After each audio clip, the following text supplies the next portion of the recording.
Thanks for inviting me to talk tonight. I'm going to give a little history about the Indians that have lived in this area for the last 12,000 years or so. Hard to get an exact date on that, and there's some disagreement always, but roughly 11,000 BC, 10,000 BC in this area.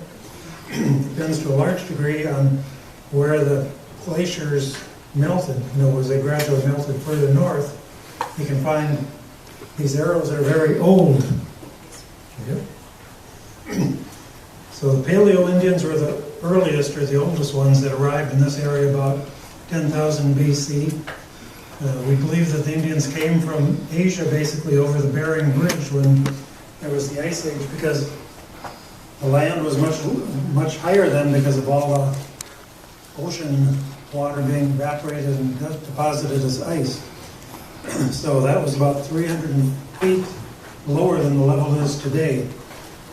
But as I was saying, as the Ice Age and glaciers moved north, there's sort of a line across northern Wisconsin and northern Minnesota where you can find the oldest artifacts. Above that line, you find very few of them, but there have been a few that have been found. And those are called the Paleo-Indians. And they mostly hunted big game, such as woolly mammoths, mastodons, tapirs. This is a tooth from a bison. And this is a tooth from a mastodon. So I think they had a pretty tough life hunting animals like that. Most of these are also extinct now, so we don't see those animals. There are hardly ever even any bones or relics from them. These are some of the earliest points that are made. They're called Clovis points. They're kind of shaped like a leaf. They have a flute going up the middle, oftentimes on both sides, but not always. This golden one here is made of Hickston quartzite, which is from Hickston, Wisconsin. It's a place called Silver Mound, and it's basically sandstone that's been compressed into rock, and that was a very popular rock to use for artifacts over all these years. You'll find Hickston quartzite made into all sorts of relics. But that was found here near Luck. Now, this is from northern Wisconsin, probably north of Rice Lake somewhere. And the other two I'm not so sure of. This is a group of the older paleo points. This is the one from Luck again that was found east of Luck here a ways. This is from northern Wisconsin. This one up here is called an Eden point. It's the same type, except it's got kind of a narrower base for attaching it to the shaft. And in Wisconsin, they have little ears oftentimes, so they're little spikes at the corners here, so they're called eared or barbed Wisconsin Eden points. So that's a very nice one. That's also Hickston quartzite, but doesn't have the rust and iron and other deposits in it, making it orange and sometimes red like some of the others are. This little one up here is from Burnett County. It's very small, but I think that's probably one of the old ones too. It's very hard to tell sometimes if it's the old Folsom type or just a newer arrow. These are pictures of the Scotts Bluff points again. You can see the little eared corners here on both of those. Unfortunately, this one is broken, but those are both from Wisconsin here, northern Wisconsin. These are agate basin type points, about 8,000 years old, used by Paleo-Indians. The Hickston quartzite one here was found in Polk County. This slate one was found near Luck here.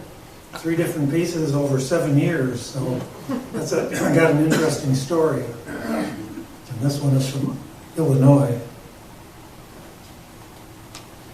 Those are more of the same. These are a little bit newer. Hickston, these are called hardened barbed. They have kind of barbed shoulders on there. They're very nice, very collectible, extremely sharp, the point. So those are a couple of fairly nice pieces. I think these two are from Iowa, but they're also found around here as well.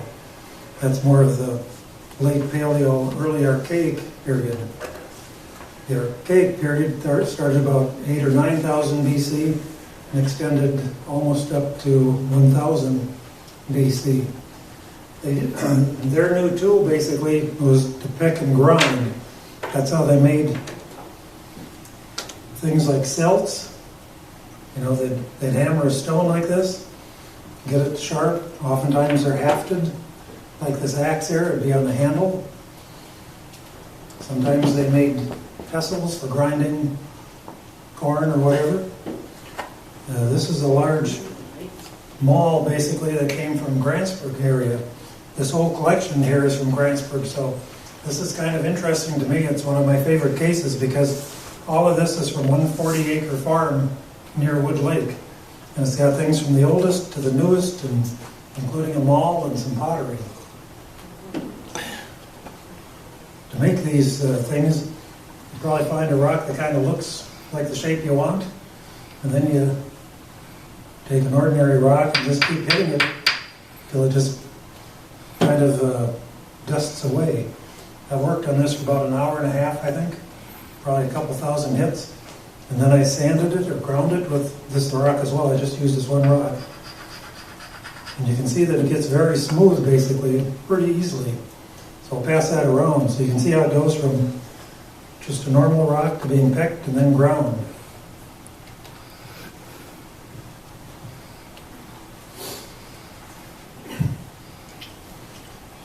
These are examples of axes and celts.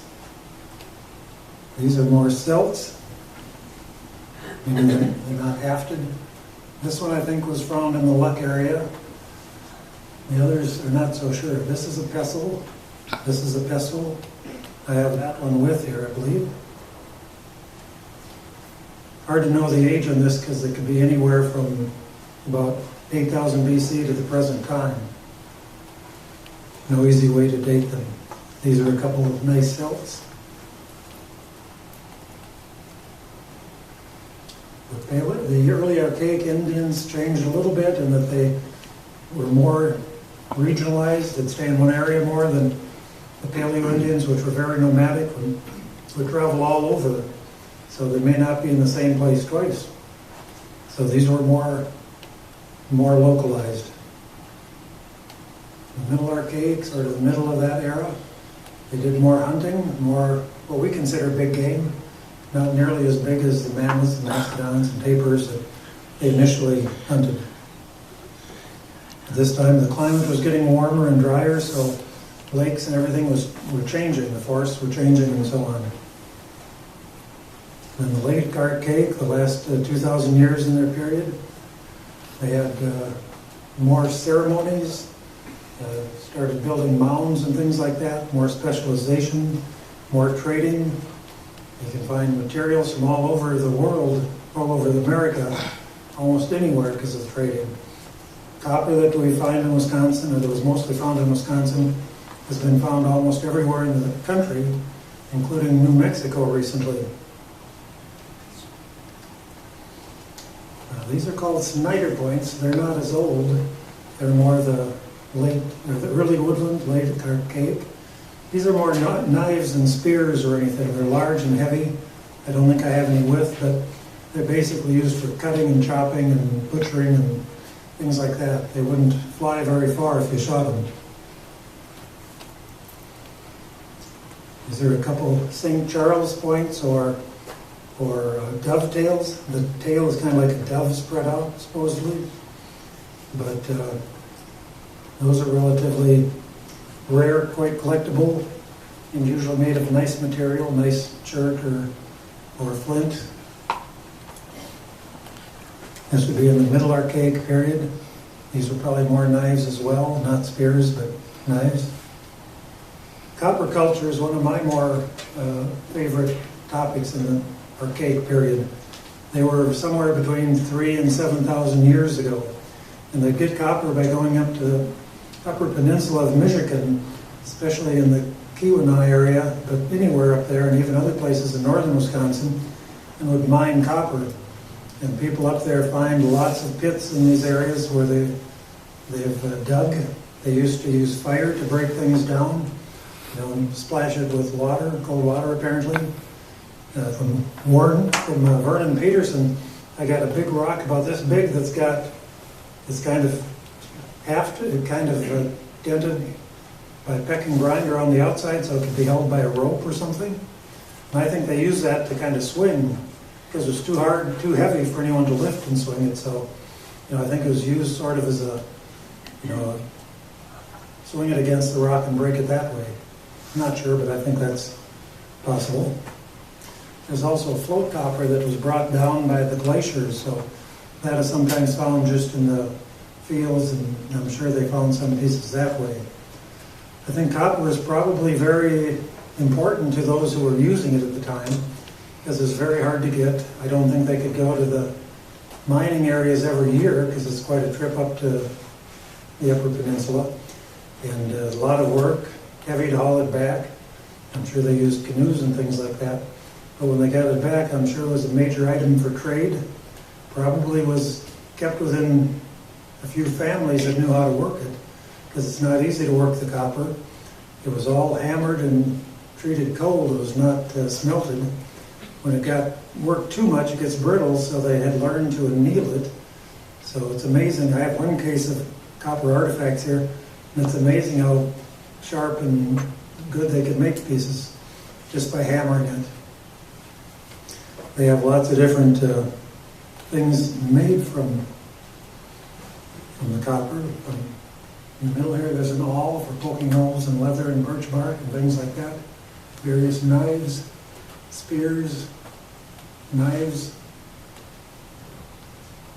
Some kind of nice long spears here. And a long knife in the middle here. These are spears. But you'll be able to see them up here because those are all with here. This one that's kind of flat and looks like a spatula. That was probably for putting a pine pitch on canoes to seal the pieces together. They used that sort of thing for pine pitch or spruce pitch. There's more pictures of copper.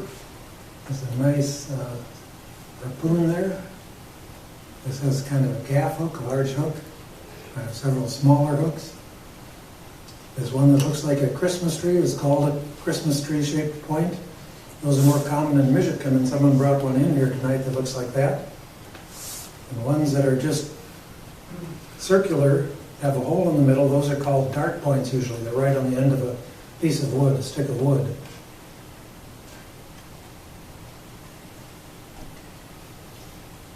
There's one in the middle is a large celt. I think it's a very nice piece. There's a piece of jewelry, sort of a nose ring, ear bobs. These are probably not from that era. These are probably more what are called Hopewellian. So not nearly as old, but they're kind of neat. And I got those around La Crosse. And some other hair beads that are not from this area either, but they wind copper around braids of hair. So oftentimes they find hair in these when they excavate. And various other knives and tools.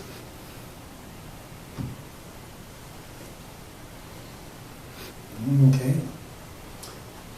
A lot more awls across the top here.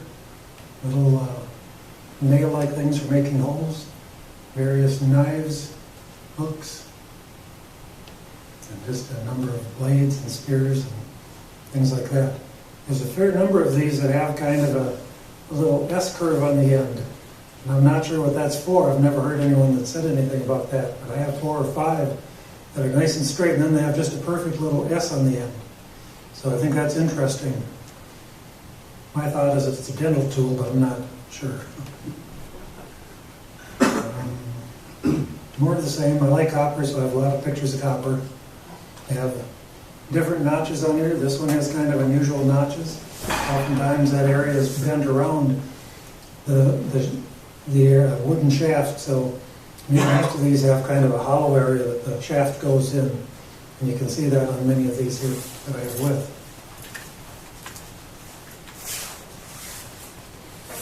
This is a very nice knife. hard to believe that they could hammer that out of basically one piece of copper and make it that nice. It's nice and sharp on the end, it's perfectly straight. I have some that the two arms that go up are twisted together, so it's probably just on one piece of wood as the handle. This is a beautiful piece. It's kind of like a hula knife that the Eskimos used.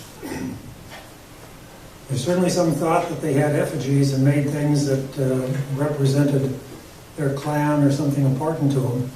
And these are ones that I found in my collection. The top row looks to me like antlered animals, at least the first three there. The next one's not so clear, but they look like four-legged animals. Second row looks a little bit like buffalo or bear or otters or different things. And the bottom two rows to me look like turtles, which was an important item for them. And many of them have sort of a neck extending up at the same angle on each one, just about. So since they're all at the same angle, it's striking. Except this one to me looks different. It looks more like a rattlesnake. There's that celt again, certainly a nice piece, about 7 inches long.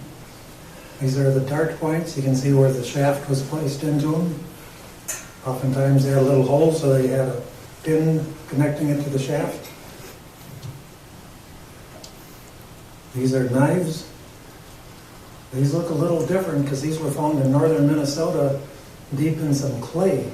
So they didn't oxidize like the others, so they're almost like new. And when I bought them, I hardly believed that they were authentic, but I sent them to the specialist in Michigan, Donald Spahn, who he publishes the Journal on Copper, and he said they're good, so I was satisfied about that, because the one here is very long. It's about 9 inches long, I think, altogether.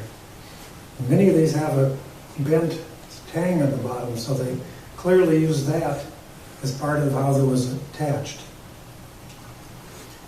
These are more of these knives. This is the one that has the twisted arms. Sometimes it's not sure if these are jewelry or not. This could be more of a piece of jewelry because it doesn't look very utilitarian for cutting too much.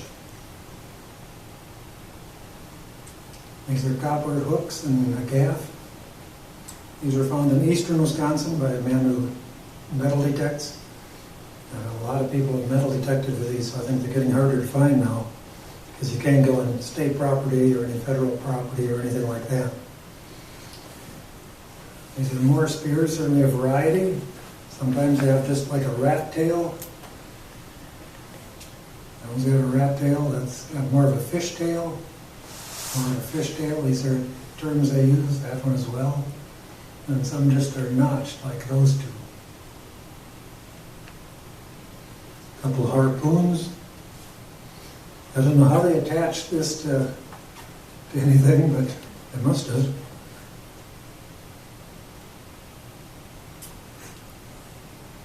These are mostly awls, fairly long, because these are in one of these big cases, so these longest ones are probably around 12 inches long or more. Down to very small. They must have used those a lot. Very common need. More dart points. Those are all harpoons. Was there any of these that they started trading for and were made after the Europeans showed up? No, this is all pre-European. I think they kind of ended with the old copper culture 3,000 years ago. Oh. 1000 BC roughly. So current Indians, the last 2,000 years did very little with anything like that. Probably used lead more than copper, for a few items, but not much of that either. This one has a nice shaft and also a hole for attaching it. More of the same. I have this piece with this is a large copper bar, it's called. This is probably how they brought the copper back, especially if they had a piece this big. And this has been worked on, or has been used on both ends to pound things. And I sent this to Don Spahn in Michigan, and he said it was used for pounding things, but it wasn't really a tool. More likely this would have eventually been made into some other items. But you can imagine it had been worth quite a bit in trade to certain people. The woodland period started about 1000 BC. These are more like the Indians we've had in our history, where they lived in the woods, used bows and arrows, and hunted big game, did more fishing, lived in villages, moved their villages from place to place. So much more like things in recent centuries. They were the first people to use pottery in Wisconsin or Minnesota. In this case I have from Grantsburg, I have several pieces of pottery that have interesting designs. They have different designs at the top border of the rim, which helps identify them. I don't have these identified. Some of these are thin, like the more recent ones, and some are thicker. When they first started making pottery, it was fairly thick because they didn't have such good technology, but it improved and got fairly thin, not much more than 3/16 of an inch or so. So it's remarkable that big pots, maybe a foot across and 15 inches tall, that were just less than a quarter-inch thick. So pottery is the new main thing for the woodland era. They did more agriculture.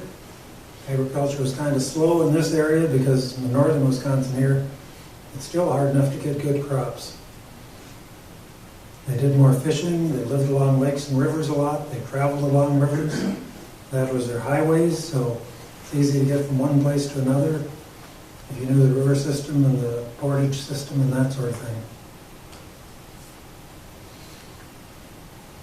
The late woodland period, about 0 to 1000 AD, started making the effigy mounds, which you've no doubt heard about in Wisconsin. They're shaped like bears, birds, panthers, just circles, just lines. There's thousands of them in the state, and mostly in Wisconsin, some in Iowa and some in Illinois and Minnesota, but mostly in Wisconsin, which is kind of interesting. And they're usually not very big, maybe 4 or 5 feet wide, a foot or foot and a half tall, varies a lot. But they're relatively small, so many of these got plowed up very easily and lost when farmers moved in, which is quite a loss. But in some areas they're well maintained, like in Madison and around Fort Atkinson. In Fort Atkinson they have one of these effigy mounds that's actually an intaglio, so it's dug out of the ground in the shape of an animal. I don't know which one, I think it's a bird, but I think that's the only known intaglio mound. After the Woodland Indians, they were called Mississippian Indians, much more like the Indian tribes that we came across when people moved here. Some of these lived in large cities, developed very complex societies that had a great deal of specialization with the work they did. They had huge mounds like Cahokia, and in Wisconsin, Aztalan is the famous mound down on the Rock River, I think it is, near Milwaukee, close to Milwaukee. And I think they were driven out. There's evidence that they weren't very good friends, so some other tribes appears to maybe have driven them out because of things being burned there, and they just suddenly disappeared. But the main area for this was down in St. Louis area where they had Cahokia and similar things. They depended a lot on farming. They had large crops of corn, huge areas that they built around these areas. Sometimes the villages were stockaded for protection. They also developed better pottery because they used clamshells, and I don't know where they got the salt, but if you mix the two, you get a much stronger pottery.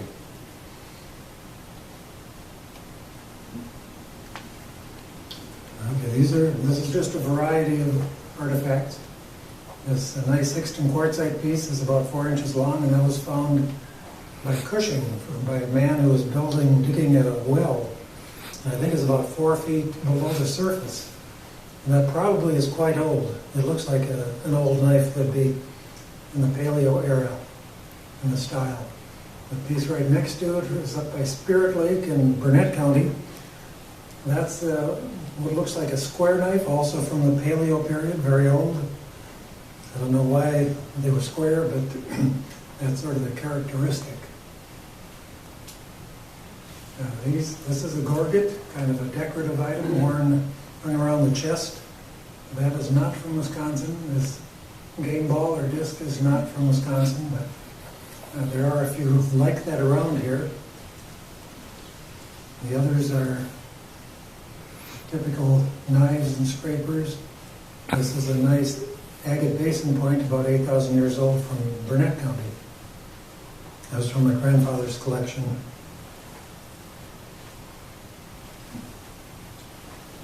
Over here are some Snyder points, like I mentioned earlier, from the lake Archaic. Those are probably knives. They were oftentimes very colorful, like this kind of pink and brown and white one. The materials they got through trade oftentimes. This piece next to it, this large knife, is made out of Knife River flint. That's basically a volcanic glass from north and west of the Knife River in North Dakota. And the next is a piece of obsidian, which I think is from further west. A lot of replicas and fakes have been made out of obsidian, so it's always hard to buy those because you can't tell their age by patina or anything typically. And just more blades. These might have been preforms, things that were just set to a certain shape, and then later you could make it into a knife or a spear or whatever you wanted. Another variety of points. The one in the middle here I think is probably ceremonial. It's big and thick and heavy, and probably would have been more useful for ceremonies than anything else, but it's hard to know. How long do you think it took a person to make like one of those? Not as long as you think. Smaller arrows they could probably knock out in a couple minutes if they had the right materials. So for making arrows, I think the hardest part was to find the right material and have it. And for larger ones, I'm sure it took longer, and also, again, the right material. Maybe it came through trade, because some of these are made from what's called Burlington Church, which is from northern Illinois. So people could have traveled there to get it, or they could have traded for it. Very likely they traded. But not too long. It took longer to make the arrows, and the arrow of the bows took longer to make the bows. It took maybe half a year or a year just to cure the wood to make a bow, which is usually made out of hickory or white ash. So those are about 3.5 feet long, not nearly as big as you might think. The ones that were out west and were used on horseback, they were shorter yet because it's easy to maneuver if you had a short bow. So making the arrows was also the shafts was also quite a job, because they'd have to get the right, was it dogwood? I'm not sure what branches they used, but the right stems of that, get about 50, put them in a bundle, hold them nice and straight, tie them up so they're nice and straight after taking off the bark. Then hanging them on the top of the lodge so they can dry for a long time. After that, take them down, straighten them if they need to, things like that, and then after all that, attach feathers and the arrow and so on. So making the arrows is probably the easiest part of what they did for a lot of this.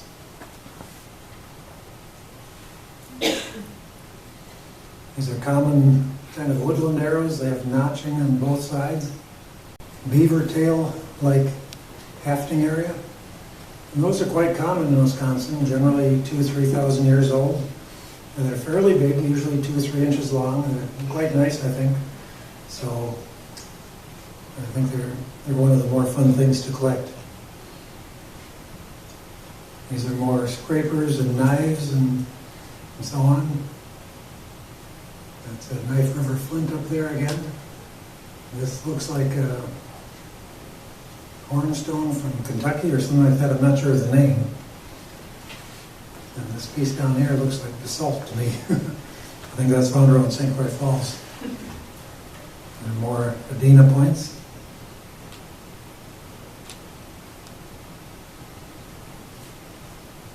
This is a piece from Cushing again. They're all Hickston quartzite or similar to it. The one in the middle has a lot of inclusions and things, so it's not a very good specimen for Hickston. These are more woodland type points, notched on both sides. Again, 1,000 to 2,000 years old. The garget, basically used as jewelry by men, I think mostly, I'm not sure. Maybe someone here knows, but find very few of these in Wisconsin, and I don't know too much about them. A lot of fakes along those lines too. Was that rock? Is that made out of, is that a rock? Yep. It's not rock. It's, I'm not sure which one it is, soapstone or something. Okay. It's not something we find around here too much, I don't think. But there's holes drilled in them. You can see they're wider at the top than towards the middle, which is a good sign because they didn't have power drills or metal drills, so you'd expect it to get smaller. This one has a bit of a drill on it here. It might have some other pictures too. That's a drill. These are net weights for netting fish. Those are actually from the Columbia River in Oregon, I believe it is, or Washington. But you find things like that around here too. In the upper right here, left here, these are triangular points. They're called Madison triangular points. Those are from the latest periods, like the last 300 to 500 years, 600, 800 years. So those are not very old. They're oftentimes in beautiful shape, kind of made out of nice stone. So you can see different ones of flint, sometimes quartz. It's hard to believe they could make them out of quartz without shattering it, but they did fairly well with that. And a few other types of stone here, flints mainly.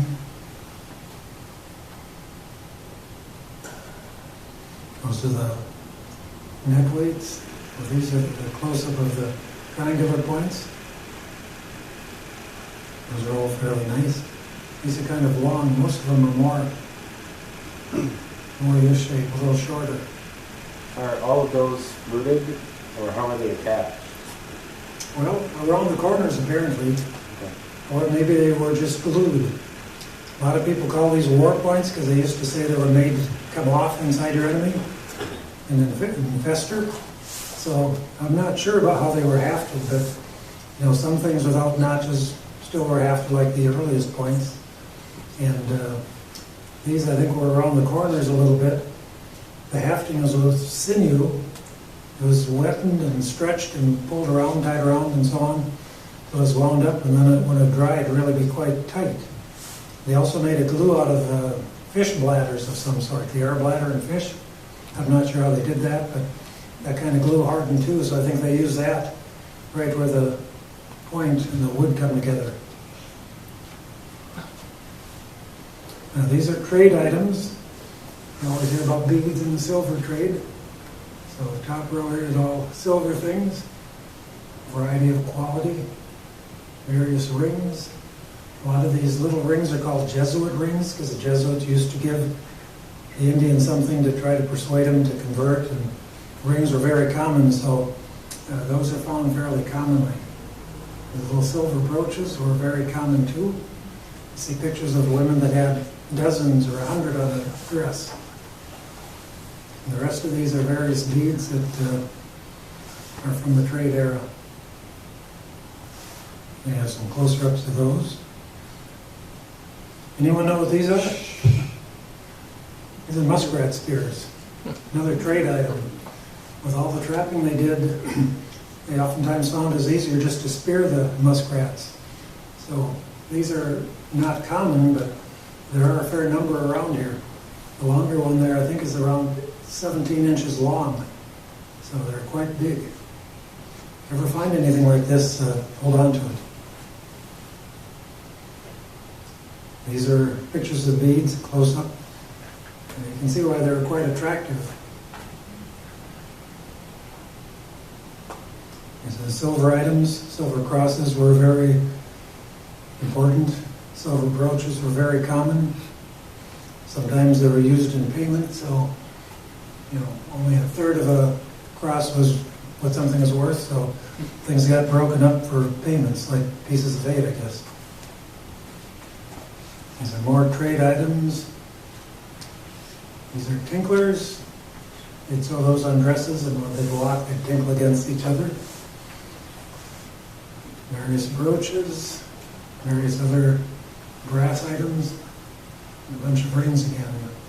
Oftentimes with a little stone in like that one. And sometimes they have like a religious symbol on the top of it as well. These are strike-a-lights for starting fires. About big enough to get your fingers in, and you could strike that against flint. So these were trade items. fairly commonly used, so a lot of those are out in the fields. How late would they have still been trading?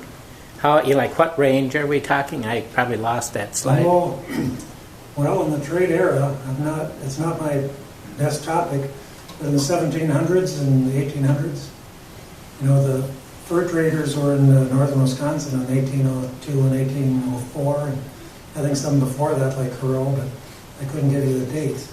There were traders that were more itinerant before that.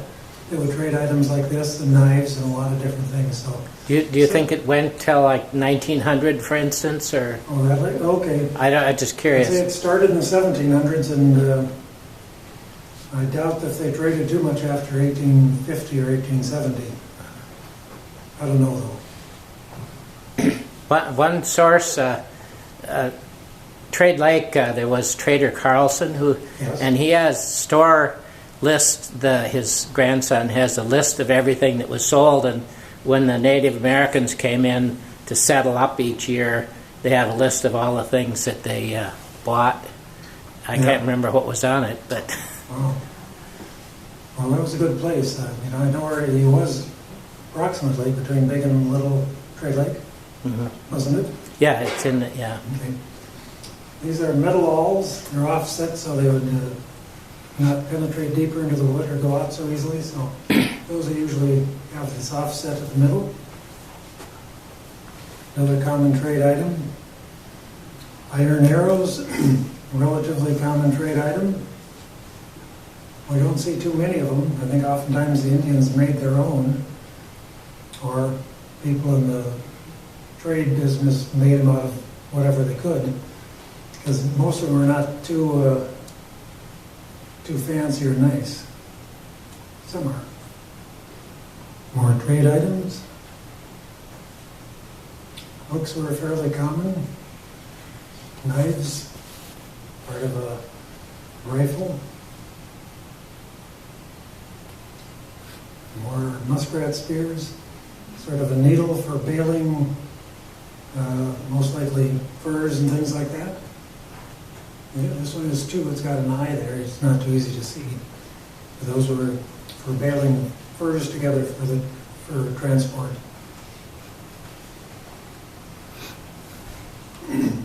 This is a collection from that one farm in Wood Lake, which I find interesting because it covers basically the whole area, the whole era. At the top are the common triangular points from the Mississippian period. Quite a few of them. They're probably pretty dispensable. They probably didn't look too hard if they lost one. Then more woodland points that have notched sides. Bigger they get, probably the older they are because they're more used as knives than as arrows. A couple of drills. That's probably part of a drill. This is a bear tooth, and you can see it's been worked at the bottom end of it so it could be tied onto something. So I thought that was an interesting find. You don't find teeth too often when you're out looking for things. And then it just gets older and older, more archaic. Here's what's called a bifurcate point. Someone brought in a point that has kind of a notch up in the bottom like that. That's called bifurcated. And those are oftentimes very old, like 8,000, 9,000 years old. And you can see a little more of that here, and again on this one, very likely. And then this last one over here, that's a very narrow, delicate piece. It looks like part of an Eden point. Those are very rare. They had kind of a triangular shape in cross-section. They were quite long and oftentimes broke because they weren't that strong or sturdy. But I think that's that, and it's made out of Hixton quartzite. And one of the neater points I got in that collection, I thought. And they also found this maul at the farm, which is quite nice. You can see it's really hammered off on the one end, and it has a nice groove for hafting in the other. Also some banging on the top. So that's one family's collection over a long period of time, which I think is really nice. And that's about a 9,000 year range, is what you're saying? Eden Point? No, I mean all the way across that display. Well, yeah, maybe 9,000 or 10,000 years, because this Eden Point could go back about 8,000 BC. maybe 10,000 years. And I don't think anything else there is that old, but this piece down here looks like the bottom of an agate basin. There's not enough to say, but that'd be about 8,000 or 9,000 years old. And you find a lot of the lower inch like that, the bottom inch, because there must have been a weak point there. That must be how far the hafting went. And they just broke off, because if they're 6 inches long, you end up with a lot of pieces like that. So I've got several that look like this. I don't know if everyone can see that, but that's probably about 8,000 years old too. And we found other things in that area of Wood Lake that are in that range. So did you find all of these, or did the family? This is a family. This is a Becklar family. That's our family. Oh, no. That was my great-grandpa, Well, Frank and Rangel Becklar. okay. Yeah. That was only one Becklar family? No, Okay. well, yeah. There's They some had in like Graysburg. 5 kids. They're still up there, yep. My grandma was Doris Becklar. Okay.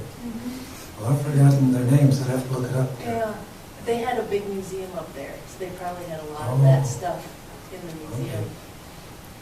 I don't know anything about that, but Yeah. this, I think, is the last slide.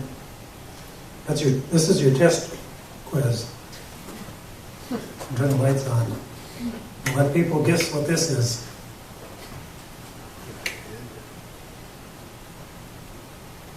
No guesses? Plumb bob. It's a tourist straight tomahawk. It's from my family. And my grandpa had that out one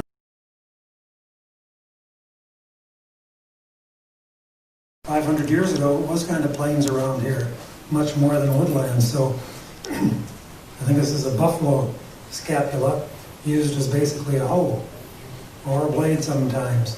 A blade to slice the squash into narrow slits or slices so it could be dried. Okay. Well, I think that's all I have with you, really. I have a question. Yes? You use the term Indian. Could you comment on the use of the term Indian rather than Native American?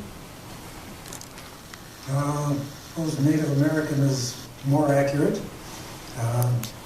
My favorite term is Amerindian. American Amerindian, A-M-E-R-I-N-D. I think that works. Native American is fine. I don't have any strong preferences or dislikes. Any other questions? If I wanted to start my own collection, what would I do? Just go walk slowly and look around? Or Yeah. If I find a plowed field near a lake or river, just any place? that's good to trespass on, and then you go get permission. And go after it's rained. Ideally after it's plowed and rained, so things are washed off. But you could find things there. And the rate is about 1 per 100 hours or something like It that? depends. And my best spot, I thought 1 an hour was pretty good. Very good. And that's not a good arrow, that's just any piece practically. So it's not easy to find very many. Yes? You think part of the reason for the arrowheads getting smaller is that the game was getting smaller? Well, they were using bows, so you had to use smaller points. And probably easier. I don't know that the game were getting too much smaller, because there's deer and bear for the last 5,000 years or something. Right, so it went from spear to arrow? Is that one of the Yeah, gradually, yep. Went from spears initially, and they were thrown with atlatls early on, basically an extension of your arm, so you could throw it further and faster and not have to be so close.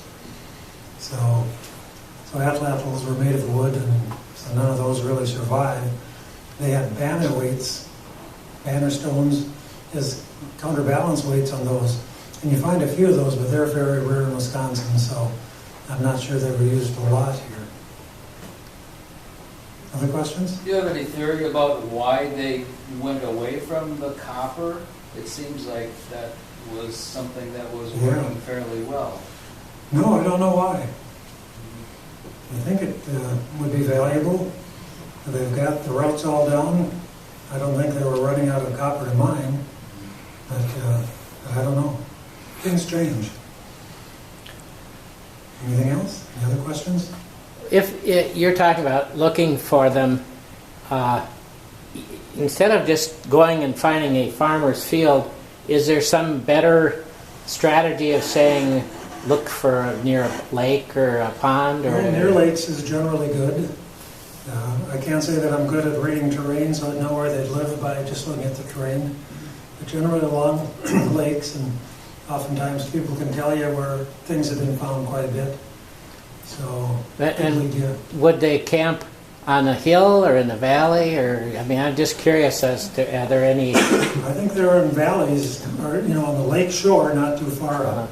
At Wood Lake, where I looked, this was my great-grandfather's farm. They're on the lake shore mostly because that's where all the pottery is and everything. Then it goes up a hill and it's flat up there, and you find a few arrows from hunting and things like that, but no pottery. So they clearly were living down below. And in the winter, they'd be in valleys, a little sheltered. Oftentimes, there's some running water from a creek. So along the St. Croix River, where there's all these little creeks coming in, I think those were a lot of winter camps that they used because they could get fresh water without too much difficulty. Most, like you had one farm collection, most farmers, the early ones around here, all had their own local or collection in the box someplace. My father-in-law gave us the box that they found on their place. They had an Indian mound on their place too, so I even found a few arrowheads there. But the Dulholms had a big box of them from south end of Bone Lake and like that. Part of that is the old farmers, like my dad said, when you walked along behind the plow or the cultivator, walking behind the horse or sitting down to the ground, you actually had time to look and see those things, which you don't from a big tractor. So that's probably why they found them a little easier. And they were looking for them too. Yeah. Pottery is usually very small because of all the freezes and thaws they've been through because of farming and things like that. Although one lady I worked with when I was a kid, I mowed lawns at Wood Lake, and this one lady said when her parents had moved on there, they had to break up the pots because the horses would stumble on them and have trouble, so they smash them. Do you have any pottery pieces here? Little pieces on this farm one here. Most of these are what are called cord wrapped. They'd have a little twine or cord wrapped around a stick or a paddle, and they'd paddle the outside so there'd be a little friction or grip. And the tops, you can see there's various designs on those. There's one piece here that's fairly old, so you can see quite a difference between the one and the smaller ones that are quite thin. How big of pots did you find? Well, I've never found pots, but there was one in Burnett County along Trade River it's about a foot across and maybe about 15 inches deep, and that's only part there, but this was found by Brenizer Yeah, Virgil. 30 years ago, Mm-hmm. and it was down about 5 feet when he was putting down posts for a shed. So the rest of it's probably down there somewhere. But that pot is around 1,800 years old, I think. Why's everything down 5 feet? Is the earth filled in that much? Well, along the river, things get lower. That's one of the major thoughts in archaeology. The deeper it is, the older it is. So, but a lot of things depend on other things. Towards the top of hills, where there's erosion, most things will be pretty close to the surface. When the St. Croix River went down, were you out there thinking you were going to find lots Well, I went one day. Yeah. Did you find anything? No. Not legal to take anything out of there, so make it a little less fun Yeah. to find anything. But certainly it would be a good place to look because there was the Indian War there about 1769, 1770 between the Chippewa and the Sioux and Sauk, I think. Before they made it illegal along the river, one of our, Vernon Peterson up by Siren was a collector, and he said there are certain places along the St. Croix down there where after every rain he would go look and he could usually find something just because it would erode off. Somewhere north of the dam along in there, I think it was. But, so I mean, there are places like that used to be that you could collect. Now, if you collect, you might get arrested on public land. Yeah. I have one question for the audience, and that's that I have a postcard of here from a man that gives a luck address. And on the back it just says, "Years in the service of our Lord for Liberia, Africa, Henry C. Laudall." Anyone recognize that name? Lotto? Laudall? L-A-U. L-A-U. Yes. Yeah, I recognize that name. It's a family big into genealogy. It's a name. Oh. He was there's a big cemetery stone at the New Home Cemetery, the biggest stone in the cemetery. Okay. It's a Professor Laudall. Hmm. Yeah, he was related to the Andersons of Eureka. Okay. So, yeah, I mean, I could look it up. I got a big, thick family genealogy book, but the name definitely is interesting. familiar. Name was Henry C. Okay. Apparently a missionary. Yes, they were, yep. Mhm. Okay. That was easy. Oh. Okay. How many knew there was a trolley in Osceola?